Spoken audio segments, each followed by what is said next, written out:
অনেক সময় দেখা যায় বাবা মায়ের সন্তান হচ্ছে না, অর্থাৎ স্বামী স্ত্রীর সন্তান হচ্ছে না, প্রায় 10 বছর হয়ে গেল, 15 বছর হয়ে গেল, এরপরে একটা সন্তান হয়, সেটাও আবার প্রতিবন্ধী। তখন কেউ কেউ রাগের বশে বা মনের ক্ষোভে তারা বলেন যে আল্লাহ, এই সন্তান না দিয়ে পেটের মধ্যেই যদি সন্তানটা মেরে ফেলতো, অথবা এই সন্তান দেয়ারই বা দরকার ছিল কি, নাই দিত। এই রকম মন্তব্য অনেক সময় স্বামী স্ত্রী তারা রাগে ক্ষোভে মনের কষ্টে বলে থাকেন। এই কথা বলা কি জায়েজ হবে? জি, সুন্দর প্রশ্ন করেছেন। জায়েজ তো হবেই না, বরং এটা ঈমান ভঙ্গকারী বিষয়। কারণ ঈমানের যে মৌলিক 6টা বিষয়, তার মধ্যে একটা হলো ওয়াল কাদারি খাইরিহি ওয়া শাররিহি, ভাগ্যের ভালো এবং মন্দ উভয়টাকে বিশ্বাস করতে হবে।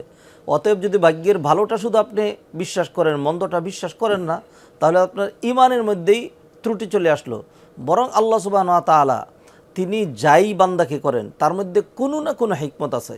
আল্লাহ সুবহানাহু ওয়া তাআলা যাদেরকে দুনিয়াতে কোনো পরীক্ষা দিলেন না, আল্লাহ সুবহানাহু ওয়া তাআলা বরং তাকে মানে তার জন্য এটা বড় বিপদ, যে কারণে সে আল্লাহর দিকে ফিরে আসেনি। আর যখন বান্দা কোনো পরীক্ষার সম্মুখীন হয়, তখন সে বুঝে আমার সীমাবদ্ধতা আছে, আমি আল্লাহর বান্দা গোলাম, অতএব আল্লাহর দিকে আমাকে ফিরে আসতে হবে।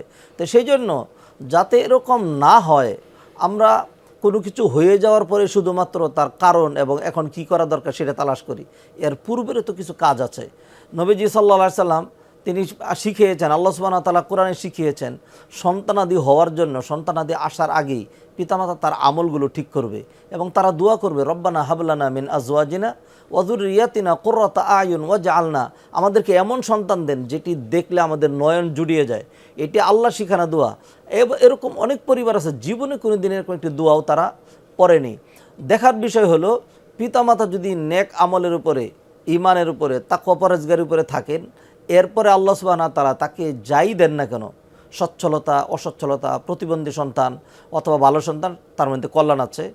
আর যদি কেউ পাপ সাগরে হাবুডুবু খায়, তাকওয়া পরহেজগারি, দিনদারি, ঈমান কোনো কিছু ঠিক নাই, এমত অবস্থা আল্লাহ সুবহানাহু ওয়া তাআলা তাকে যেটাই করেন, যদি কোনো পরীক্ষা নাও দেন তবু এটা তার জন্য বিপদ, আর যদি পরীক্ষা দেন তাহলে সেটাও তার জন্য বিপদ। আশা করি আমাদের দর্শকরা বিষয়টি ক্লিয়ার হয়েছেন। শেখ, আমরা অনুষ্ঠান শেষ করব। ছোট্ট করে আপনার কাছ থেকে জানতে চাইব, এই যে প্রতিবন্ধী সন্তানদেরকেও আবার এক সময় যখন বিয়ের বয়স হয়, বাবা মা বিয়ে দিতে যান, তখন যেই ছেলেটা এই মেয়েটাকে বিয়ে করবে, প্রতিবন্ধী মেয়েটাকে, তখন বলে যে আপনার মেয়ে তো প্রতিবন্ধী, আমাকে আপনারা এই দিতে হবে, নানান কৌশলে, কলা কৌশলে যৌতুক চেয়ে বসেন। এই কাজটা কি কোনো ছেলের করা কি ঠিক হবে?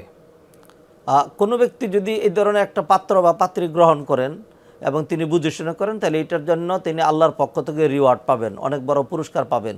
আর কেউ যদি এটাকে সুযোগ মনে করেন যে এখান থেকে কিছু কামাই করা দরকার, তাহলে এটা আমার মনে হয় যে এটা একটা কূট কৌশল, অথবা আল্লাহ সুবহানাহু ওয়া তাআলা যেখান থেকে ইবরত হাসিল করতে বলেছেন, শিক্ষা নিতে বলেছেন, সেইখান থেকে সে শিক্ষা না নিয়ে এটাকে সে তার দুনিয়ার কামাই রোজগারের জন্য একটা মানে কৌশল মনে করলো। এই ধরনের কাজটা নিঃসন্দেহে যে কোনোভাবেই হোক এটা নিন্দিত। তবে হ্যাঁ, যদি কোনো প্রতিবন্ধী বাবা মায়ের সচ্ছলতা থাকে, একজন প্রতিবন্ধী সন্তানকে বিবাহ দেওয়া হয়, মেয়ে হোক ছেলে হোক, তাহলে সেই ক্ষেত্রে অন্য পক্ষের যারা আছেন, অথবা এই মানে প্রতিবন্ধী সন্তানের পক্ষের যারা আছেন, তাদের উচিত তাদেরকে এক্সট্রা একটু সাপোর্ট দেওয়া। মেয়ে বিয়ে দিলে প্রতিবন্ধী মেয়েকে একজন গ্রহণ করেছে, সেখানে যদি মেয়ের বাবার থাকে তাহলে তিনি স্বেচ্ছায় কিছু দিতে পারেন। যৌতুক হবে তখন যদি তাকে বাধ্য করে নেওয়া হয়। অতএব বাধ্য যেন না করা হয়, অথবা যেটা অবৈধ সেটাকে যেন বৈধ করার চেষ্টা না করি। এর বাহিরেও যদি একটা আন্ডারস্ট্যান্ডিং হয়, স্বেচ্ছায় যদি হয়, তাহলে সেটা হবে নিঃসন্দেহে আরও ভালো।